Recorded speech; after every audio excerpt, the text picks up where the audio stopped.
Je suis Nathalie Mathias, je suis coach interne à la DGARH et j'anime et je coordonne les actions du laboratoire d'innovation publique depuis environ un an. Voilà.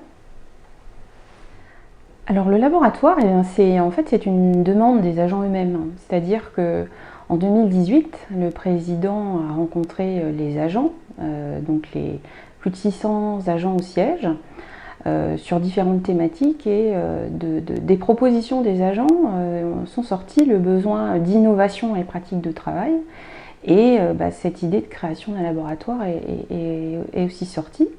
Et puis il a émergé aussi à la direction éducation jeunesse et à la direction du patrimoine dans le cadre de la démarche appréciative qui avait conduit à élaborer un plan d'action où l'innovation a aussi été exprimée comme une attente.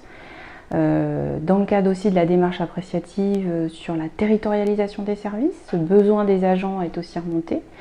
Et puis en 2018, il y a eu aussi un rapport qui est passé en session en avril, qui posait les bases de création, en tout cas les intentions de création d'un laboratoire d'innovation publique dans le cadre de la stratégie de démocratie permanente. Alors, le laboratoire d'innovation, c'est un lieu où on va expérimenter de nouvelles techniques de travail pour aller chercher le besoin usager pour co-construire avec les usagers, mais aussi les élus, les agents, des solutions nouvelles à des problématiques publiques. Alors, ça peut être des politiques publiques, ça peut être du service public, mais ça peut être aussi une problématique interne à la collectivité, une problématique RH ou de fonctionnement interne à la collectivité.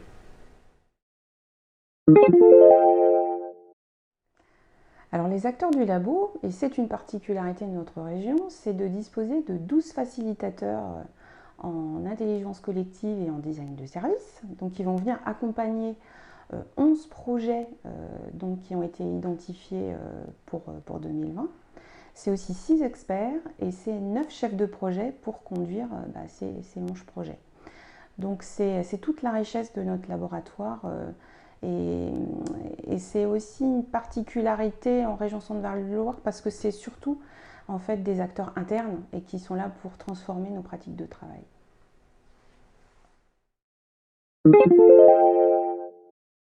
Ces pratiques de travail dont je vous parle, il faut que ça diffuse dans la collectivité. Donc on a les facilitateurs qui vont être aussi des ambassadeurs de ces nouvelles pratiques de travail dans les DGD. Et puis il y a des formations qui vont progressivement se mettre en place pour que tout un chacun, en tout cas ceux qui sont amenés à animer des collectifs de travail, puissent utiliser différentes techniques pour faire plus de travail collaboratif et plus de travail transversal.